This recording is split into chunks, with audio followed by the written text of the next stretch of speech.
نہیں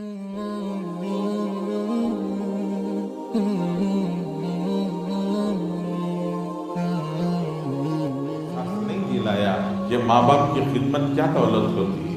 واقعہ بہت مشہور ہے، یہ سیرت کی یہ واقعات کی کتابوں میں لکھا ہوا ہے کہ 4-5 بھائی تھے، 4-5 بھائیوں باپ کا جب آخری مرحلہ آیا تو 4-5 بھائیوں میں سے ایک بھائی نے کہا کہ میں اپنے باپ کی خدمت کرنے کے لیے تیار ہوں، اور میں تم سے کہتا ہوں کہ مجھے باپ کی میراث میں سے، باپ کی دولت میں سے، باپ کی جائیداد میں سے مجھے ایک پائی نہیں چاہیے، ساری دولت تم تقسیم کر لو، آپس میں تم بانٹ لو، مجھے صرف اپنے باپ کی خدمت کا حق دے دو۔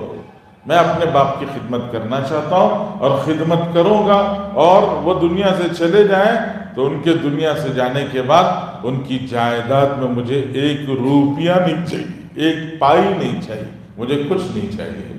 بچے جو بھائی تھے انہوں نے کہا ٹھیک ہے، چلو ہم تمہاری اس بات کو قبول کر لیتے ہیں، تم باپ لے لو، ہم دولت لے لیتے ہیں۔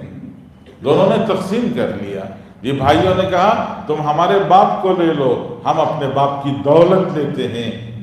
اطمینان کے ساتھ میں اس بیٹے نے باپ کی خدمت کی، موقع آیا انتقال کا، دنیا سے چلے گئے۔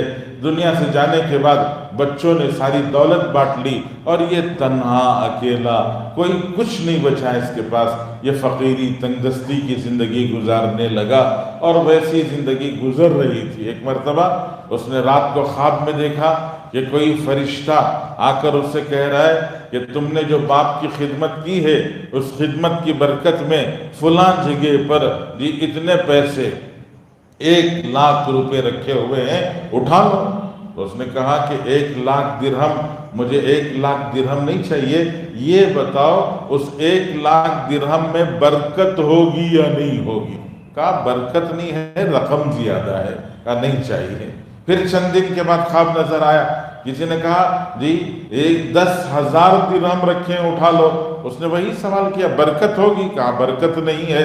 کہا مجھے نہیں چاہیے۔ پھر چند دن کے بعد میں ایک خواب نظر آیا، کہا کہ 1,000 ہیں، کم ہو رہے ہیں، گھٹ رہے ہیں۔ کہا برکت ہے؟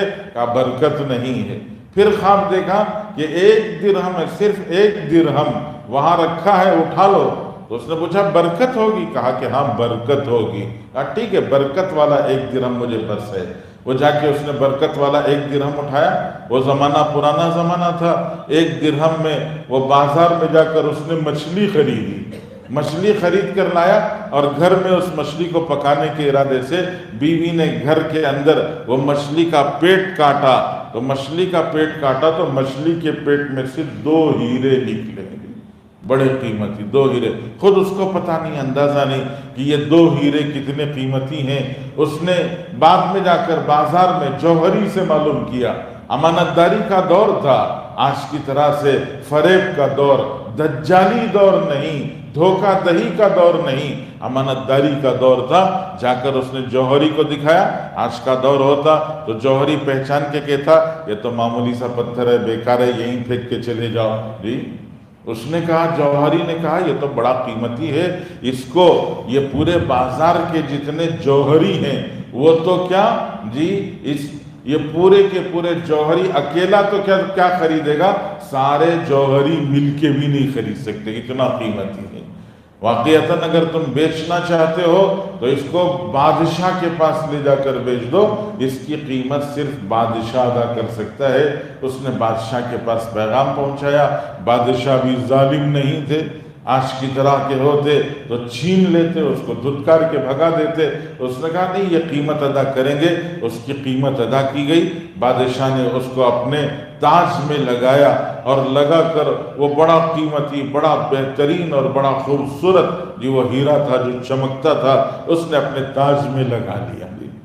چند دنوں کے بعد بادشاہ تاج پہنا ہوا بیٹھا تھا تو ایک بہت زبردست جانکار اور بڑا علم رکھنے والا ایک جوہری آیا۔ تو اس نے بادشاہ کے تخت میں رکھا، بادشاہ کے سر پر رکھا ہوا تاج دیکھا، اور تاج دیکھ کے بادشاہ کو اس نے کہا کہ بادشاہ سلامت، آپ کے تاج میں جو موتی ہے یہ جڑواں موتی ہیں،